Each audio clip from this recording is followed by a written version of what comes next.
I can answer questions, but I don't know if, you know, it's not really, this is about the mixtape. So I'm just sitting here. Right. But we can talk about how... But it's not a 15-minute segment, so...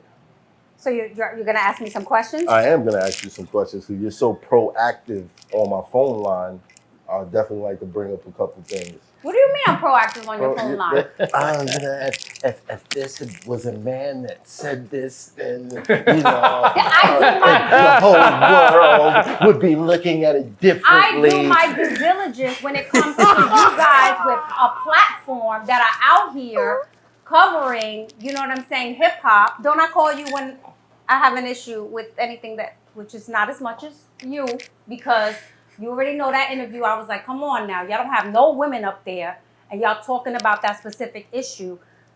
You know how I felt about that. We didn't say anything. What interview was that? The Vlad. She's talking about Vlad. First of all, she hates Vlad. Don't do that. Don't do that. You do. I don't. You do. I don't know him like that. What I hate is what it represents, right? So that's something different. That's a different conversation. I don't know him to hate him, but I do believe when he was on here talking about the Puff and the Cassie thing, that y'all kind of went a little too far. Not me. You pointing. I wasn't here. Like, I don't fuck with Vlad like that. You heard that? He said, I wasn't here. I don't know. I didn't feel like nobody had women's backs. And that's, pause. What?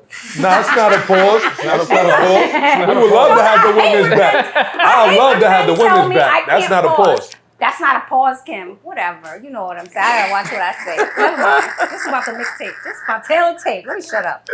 Kim is crazy. See how Matt trying to bait me? I'm always on his line checking about stuff. Yeah, because y'all gotta. If a woman would have said that. You got a responsibility. I feel like when you have a big platform, you have a responsibility to make sure the stuff that you're saying is fact checked. This is all golden. You should be taping this right now. Let's let he's rolling. Oh, he's rolling. Once the mic came on, I already knew. Yeah. I already knew they were rolling. Cam was running. Okay, I'm gonna shut up. See, now you gonna shut up? I knew you was rolling. That's just coconut water, son. Like I don't. It's coconut. It could be whatever. Anything that come out of this brain and out of this mouth is gonna be facts. Pause. I don't fuck with you guys. I'm fucking with you guys. Nah, I'm too comfortable. Let's start. Kim getting nice right now. No, you gotta get it. Coconut water, it's hot as hell. It's healthy though. Coconut water. Yeah, I'm trying to stay hydrated. I'm trying to stay hydrated. But you know, like, we're storytellers. Right. That's why we're here, right? But we got to make sure the stories that we tell are coming from reliable sources, especially in our culture. Right. So it was just, a couple of episodes where I saw some stories. I was like, that's not necessarily true. But you got to understand that's happening everywhere. Like, how many times do you guys have to report on something that you don't really know, like, both sides of the story, but it's fucking part of the algorithm now. If you don't talk about it, you're going to be, like, getting 5 views or some shit like that. You know what I mean? I get a lot of flack for it, but I like to look at things, when things happen to you, you look at things from both sides, right? Right. So you look at it and be like, well, this could be true because of what this person said. But damn, this could be true from what this person said. And who am I to say what's true or what's not? Because I wasn't there. Right. And a lot of times, especially in media, we go on the side of what we believe because of who we know, right? Like even with the Diddy and Cassie situation. Not to say people didn't believe Cassie when she said it, but what's the first thing people say? Oh, she's just out here trying to get money. But why did they say that? Because that is you. That's what they do to women. That's what they do to women. That is what they do to women. Because it wasn't a criminal charge. It was a lawsuit. It was and that's usually how we look at things. Like, okay, you want to get his money, but you don't want to put him in jail for it. Like if it happened to my daughter, I'd be like, nah, we're gonna put him under the jail, and then if we need to, we're gonna get the money. But first, under the jail takes priority because you're never gonna do this again to somebody. But a lot of women look at it as, and if you speak to him, they'll be like, I ain't want to get blackballed. He got so much power that he could stop me from being heard. He got so much power from this, that, and the other, which people assumed. And he did. Puff had enough power to do that if he wanted to. Right. But we didn't know, and who was my place to say what's true and what's not true? Right. You know what I mean? So when we do that, it's like, oh, you didn't pick a side. So I never pick a side until I see everything for sure. If somebody says, yo, math is a sucker, I don't like math, I'm not going to believe it because until I meet Math. Right. Now, when I meet Math, I'm like, nah, that ain't true. I don't know what that. Right. Math might have just did something, you know what I mean? But that's how I look at things. For the record, if anybody ever tells you that, they're a sucker. It's most likely they're the sucker. But you see what I'm saying? It's like right. if somebody don't know you, they might be like, they'll agree with it. But when every time I met Math, I'm like, nah, he wasn't like that to me. But it's just like people will just be sheep and just follow what everybody else is doing. And sometimes that ain't the truth. Can I just say one thing, And it's a dangerous area. I just need to say one thing about this. Because one of the issues I have is that people don't necessarily understand domestic abuse and, like, from a woman's perspective, what a woman goes through, right? So when you say, well, I want to put him under the jail, it's not that simple for a woman who has been through abuse, right? One, it's humiliation. You know what I'm saying? She's dealing with control issues of being controlled. So it's just more than just, oh, you know, when I file a suit, oh, I want to make sure that person goes to jail. A lot of times you don't succeed when you take somebody or you try to, like, file charges against someone. It's very hard to get somebody, can you give me a case where that happened? No, I can't. It's very personal.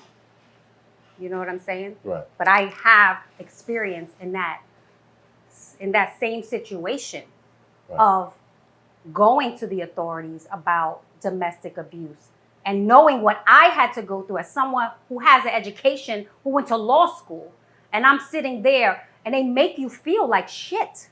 So for someone like Cassie on that scale, you know what I'm saying, to be able to come out and say, this is happening to me, I don't even know the full story between what she was going through at that time. That tape was how many years old, right? 2016 or something? Right, but when you get out of it, and you know, people are motivated for their own reasons to do things. So we don't really know what the motivation was. And let's just say it was money at that time. Then, oh well, so what? After I'm trying to go through my healing, see, you got a problem with that. Why? Because you said, then oh well, so what?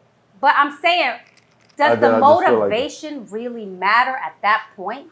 What motivates you to go and stand up for something? Does it really matter? Do the money change that though? Yeah, when you said like when you get the money, after you get the money, do it change like how you feel, what you went through? It doesn't change it. You're always living with those scars, but you balling in Gucci, you in Gucci, you in Louis, you in store. After everything you've been through. I'd rather cry in the Bentley, man. You know how it is. Oh my God, that's such a rough life. I'm in a Bentley now. It's never gonna cure it. Right. But money, oh come on, does it help?